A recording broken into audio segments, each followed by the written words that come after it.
You've probably heard of an animal playing dead. But is it really an act? For many animals, faking their own death isn't a conscious choice at all.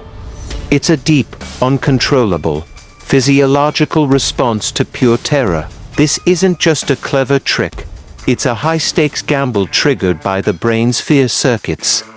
However, the full story is even stranger, and scientists are finding that the line between an involuntary shutdown and a deliberate performance can be surprisingly blurry. In the brutal theater of the wild, survival is a constant battle.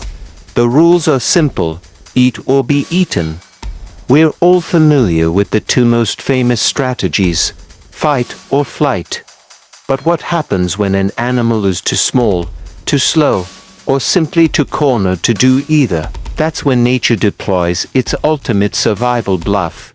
A behavior so dramatic it has fascinated scientists for centuries. It's known scientifically as thanatosis, from the Greek god of death, thanatos. A more descriptive term is tonic immobility, a state of temporary paralysis, but we know it best by its common name: playing dead. This isn't just freezing in place.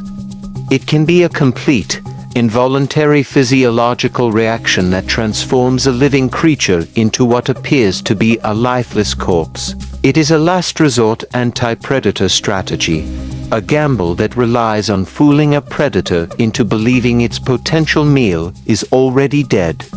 And it's a strategy that has evolved independently across the entire animal kingdom, from insects to sharks.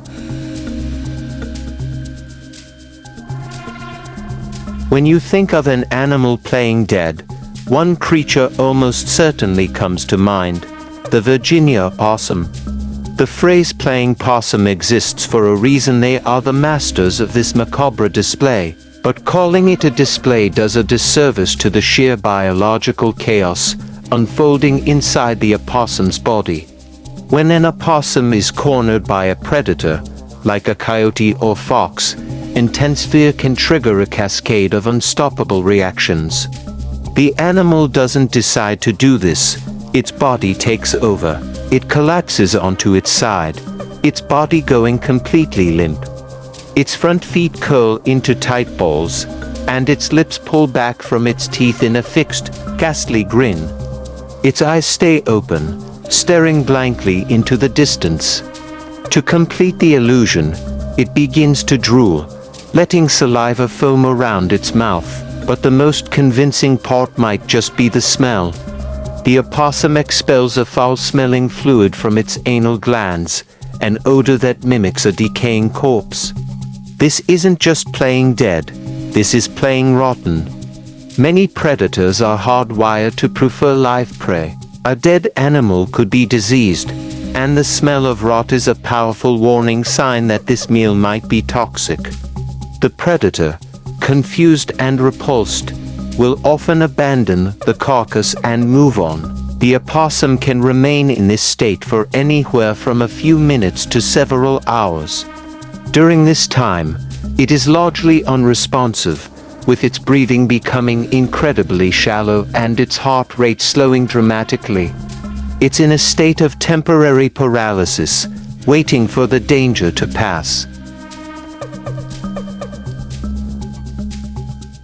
If the opossum is a master of subtle decay, the hognose snake is an Oscar-worthy drama queen.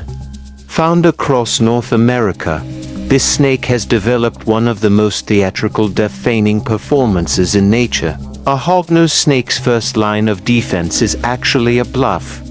When threatened, it will flatten its neck and raise its head, doing its best impression of a cobra. It will hiss loudly and even perform fake strikes. But when this intimidation fails, it switches to an elaborate, convulsive death. The snake will writhe violently, twisting its body as if in agony. It will often regurgitate its last meal and defecate, smearing musk all over itself to enhance the repulsive effect. Then, with a final, dramatic flourish, it flips onto its back, lets its mouth fall open, and allows its tongue to loll out. It's the very picture of a creature that has just suffered a terrible end. The act is an incredibly convincing, deeply ingrained instinct. If you were to find a hognose in the middle of its performance and flip it back onto its stomach, it would immediately roll back over, as if to say, "No, I'm definitely dead." While this behavior is instinctual, recent research suggests that in some animals, death feigning might be more flexible and complex than a simple on-off switch, hinting at a level of control we're only just beginning to understand. So, what is actually happening inside these animals' bodies? Is it an act or a complete system failure? For a long time, the answer seemed simple. It's an involuntary physiological state known as tonic immobility. Think of the fight or flight response. In a moment of danger, your brain is flooded with chemicals preparing you to either confront the threat or run. But there's a third, less discussed response: freeze. For some animals, when the threat is too overwhelming and escape isn't an option, the nervous system essentially shorts out. This can trigger a massive neurochemical cascade. The animal's heart rate and breathing slow dramatically. The body enters a temporary state of paralysis, where the muscles go limp and unresponsive. They are, for all intents and purposes, in a temporary, trance-like state. They can still perceive their surroundings. They have to know when the predator has left, but they cannot control their bodies. This isn't always a choice. It can be the animal equivalent of a person fainting from extreme shock. The body simply shuts down. This is why it's so convincing. The animal isn't pretending its heart rate is slow. Its heart rate is slow. The predator isn't being fooled by a clever act. It's being fooled by an authentic physiological event. However, the scientific debate continues, with some researchers arguing that complex death feigning displays suggest a higher level of intentionality, blurring the line between reflex and deception. This incredible survival strategy isn't limited to just opossums and snakes. It's a testament to the power of convergent evolution, where unrelated species independently develop similar solutions to the same problem. In the insect world, many beetles and grasshoppers will drop to the ground and feign death at the slightest disturbance. Studies on red flower beetles have shown that this is a heritable trait. Those that feign death for longer are more likely to survive predator attacks and pass that trait to their offspring. Even creatures underwater have mastered this art. Certain species of sharks, when flipped upside down, enter a trance-like state of tonic immobility, which may help them evade larger predators. Fire-bellied toads will flip onto their backs, going rigid and exposing their brightly colored undersides, a warning that their skin contains powerful toxins. While thanatosis is overwhelmingly a defense mechanism, nature's creativity knows no bounds. A few clever species have twisted this survival strategy into a tool for predation and even reproduction. Meet the Livingston cichlid, a fish from Lake Malawi in Africa, locally named kalingono, which means sleeper. This predator has a unique hunting method. It fakes its own death. It sinks to the lake bed, lies motionless on its side, and even adopts a blotchy coloration that mimics a rotting corpse. Small, scavenger fish, seeing what looks like an easy meal, swim in to investigate. The moment they get close enough, the sleeper explodes into action, ambushing the unsuspecting prey. Perhaps even more bizarre is the male nursery web spider. To avoid being eaten by the larger female during courtship, he comes bearing a gift, usually an insect wrapped in silk.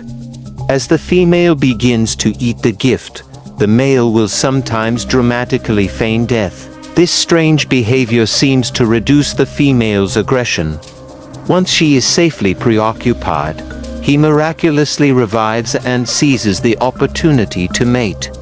It's a high-risk strategy, where playing dead is the key to passing on your genes. As strange as this all sounds, this freeze response isn't entirely alien to us. Humans experience a version of it. In moments of extreme terror or trauma, some people report feeling paralyzed, unable to move or scream. This is known as tonic immobility. It's an involuntary, primal response left over from a time when our ancestors also faced life or death threats. It's a deep, neurological circuit we share with countless other creatures, a reminder that we are all wired for survival. So, the next time you see an animal playing dead, remember what you're actually witnessing. It's not always a funny trick. Often, it's an animal so consumed by fear that its body has initiated an emergency response. It's an involuntary, paralysis-like state that serves as the ultimate bluff in the unforgiving game of life and death. From the theatrical snake to the predatory fish, this incredible behavior showcases the endless and fascinating ways that animals have evolved to survive. It's a stark reminder that in nature, things are rarely as simple as they seem. From opossums to insects, this incredible bluff gives countless animals a second chance at life. Which animal's death-defying performance do you think is the most convincing? Let us know in the comments, and don't forget to subscribe for more incredible survival stories from the animal kingdom.